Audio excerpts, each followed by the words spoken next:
As you know, there are vineyards almost everywhere you look in Napa. There's an entire industry here, ready and waiting to tell visitors about the wines they make, where they come from, and what makes them unique. Whether you're a longtime Napa Valley resident or a newer one, you will undoubtedly make friends with people who work in the wine industry. And who knows, you may even get the winemaking bug yourself.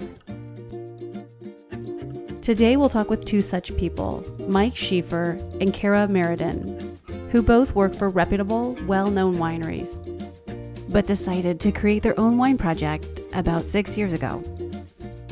They call it Fine Disregard, and it has been touted by Forbes magazine as one of the Napa Valley passion projects you should pay attention to. So I'm Mike Schieffer. I'm the assistant winemaker for Turley Wine Cellars in St. Helena. And I got into the industry a little over 10 years ago through some rugby connections, actually. I'd fallen in love with wine several years before and had wanted to make a career change and get into the industry, but I didn't know how to do it. And an old rugby coach and I were having a drink one day and chatting about life. And he said, well, I've got a friend who owns a chateau in Bordeaux. Why don't you go over there? I can make some introductions for you. And that was my very first harvest. And then I went back to Australia a few months later through another rugby connection, a good friend of mine who plays down in Sydney for a rival club. And that was my second harvest, and I was hooked. I just knew immediately this is what I want to do with the rest of my life. Like, it's hands-on, it's making wine, it's everything that I want. So that was kind of the short introduction that I had to get into the industry. And eventually I made my way to Napa after that, and I've been here ever since. My name is Kara Maraden, and I am currently the Director of Viticulture for Foley Family Wines. I had a roundabout introduction to the industry through my education. I have a degree in horticulture and plant pathology, and after college, I moved and I was working in the horticulture industry on the East Coast, and then that sort of changed, and I was selling beer. I was a market manager for a local brewery. And really, I was laid off in 2008, at the end of 2008, along with a lot of other people. And I needed a fresh start. And I have family here in Marin, in California. And so I decided to move out to Northern California, and I moved to Santa Rosa and started looking at that. Well, I can sell beer, I can sell wine. So, let's do it. That's what this place is all about. And I actually ended up at a vineyard and winery in Windsor, and then fell in love with viticulture and didn't even really realize it was a thing back then. It was about 10 years ago. Realizing that I could use my degree and I was so qualified, all I needed was that little bit of viticulture knowledge. And again, I fell in love for the same reason, I think, is it's such a great community. And it's art and science, and it captured my life, and here I am. Like you both said, you work for your own respective, very well-known wineries, Turley and Foley, but together you also have your own wine label. How common is it for people in the wine industry to have a project like this? I think there's a desire amongst a lot of people, especially assistant winemakers all around the industry, to make their own wine. But a lot of folks don't get to do it, and that might be because they don't have the resources or their employer won't let them do it, whatever it might be. So they don't necessarily have that opportunity. But you do find a lot of folks who end up like making a go of it, that they'll start something, maybe it's just a couple of barrels, or maybe it's something that they end up doing full time. They build it into something full time. So it's not common, but it's not uncommon, if that makes any sense. There's a lot of side projects out there that never see the light of day, or at least people don't really know about. But then, like what Karen and I are doing, there is quite a bit of that. But that's just a small blip in the wine industry as a whole, I think. It kind of gets magnified here because it's a small community. But when we think about California wine in general, it's a much, much larger thing. I would say I think there's a huge desire to make wine on your own I remember when I was purely doing this viticulture work, that I would talk to people and they always said, "Oh, have you got the winemaking bug yet?" And, and a lot of my friends were making a barrel here and there. So personal, I think it's definitely a huge thing. And at the time I said, no, I'll never have that bug. And, Yeah. And here we are. yeah. But Yeah. So, we're here to talk about Fine Disregard. Tell us a little bit about how this project began. When I got into the industry, when I had that winemaking bug from the beginning, like I knew I wanted to make my own wine, and it kind of stuck with me through all the years. And then when I started at Turley, one of the reasons why I took the job was that Turley had a history of cultivating and incubating a lot of self-taught, self-made winemakers like me. And it seemed like such a great starting ground to actually learn more about winemaking, kind of develop my own ideas and practices, but then have the opportunity to actually do it, because here was a place that would let me do it eventually. And so a couple of years after I started with Turley, they said, okay, if you want to make a couple of tons of wine, or bring in a couple of tons of fruit and, make a few hundred cases, by all means. And so I'd like to say that Kara was absolutely 100% right behind me, but I think it took a little bit of convincing to say, like, no, we can do this. We can make a go of it. And we kind of sat down and, well, what do we want to do? What do we want to make? And we had some access to fruit that Kara was farming, and we decided to make a friends and family wine in 2014, and it was all of a whopping 37 cases, and it was some Syrah that we absolutely loved and adored. And we drank it and we said, well, we just want a clean wine. We don't want to screw this up. This is just for friends and family. So as long as it's clean and drinkable, then it's okay. And the wine was far better than we ever thought it would be initially. And then everyone who kept tasting it was like, this is awesome. This is great. No, you guys did a really, really nice job with this. And Karen and I said, okay, well, maybe more me.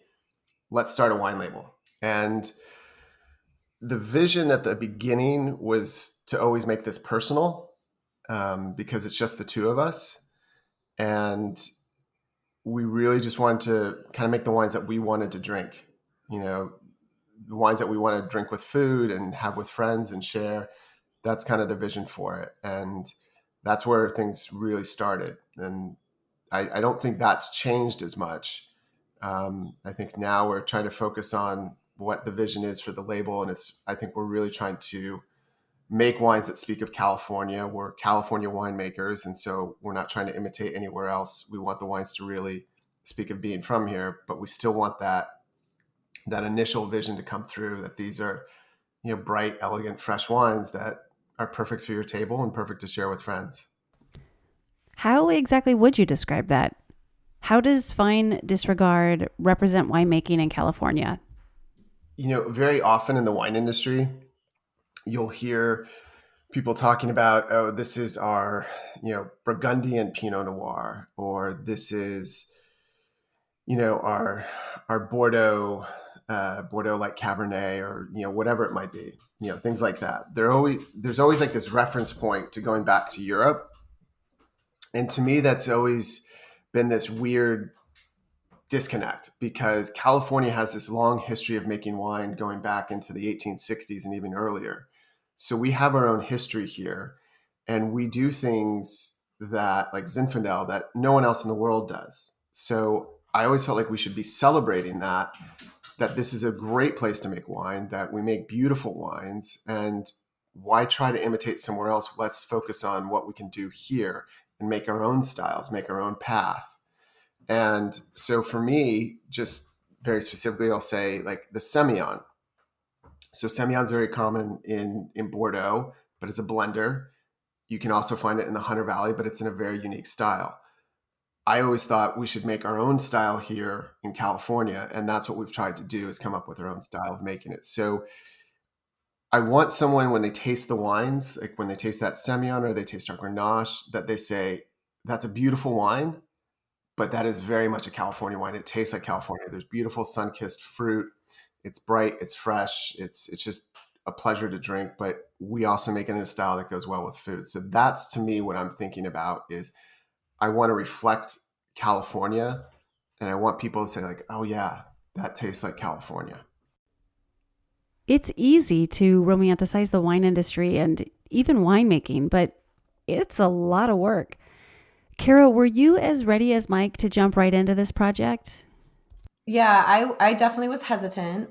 It was definitely a lot of conversations between Mike and I about, well, if we start this business, it just seemed like a lot of work. And I was worried about, I think, how we were going to pull it off. And yeah, I think I was excited at first, and then it got scary because of all this sort of goes, to what happens in the future as you realize how involved the process really is if you're going to do it right. And so it got really scary there for a couple years, but I think we finally hit a place where we're kind of comfortable. But yeah, I was definitely hesitant. I think it was financial and just, I already have a job. Do I need a job on top of a job? Yeah. Right. So yeah. That's a good question to ask, right? Yeah. One of my favorite things about your label is the story behind the name. Would the two of you tell everyone how you decided on the name Fine Disregard? Yeah, I'd love to.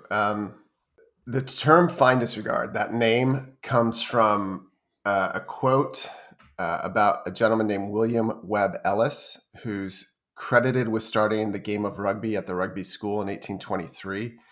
And there's this beautiful plaque that commemorates that. And it says, the stone commemorates the exploits of William Webb Ellis, who, with a fine disregard for the rules of football as played in his time, first took the ball in his arms and ran with it, thus originating the distinctive feature of the rugby game AD 1823.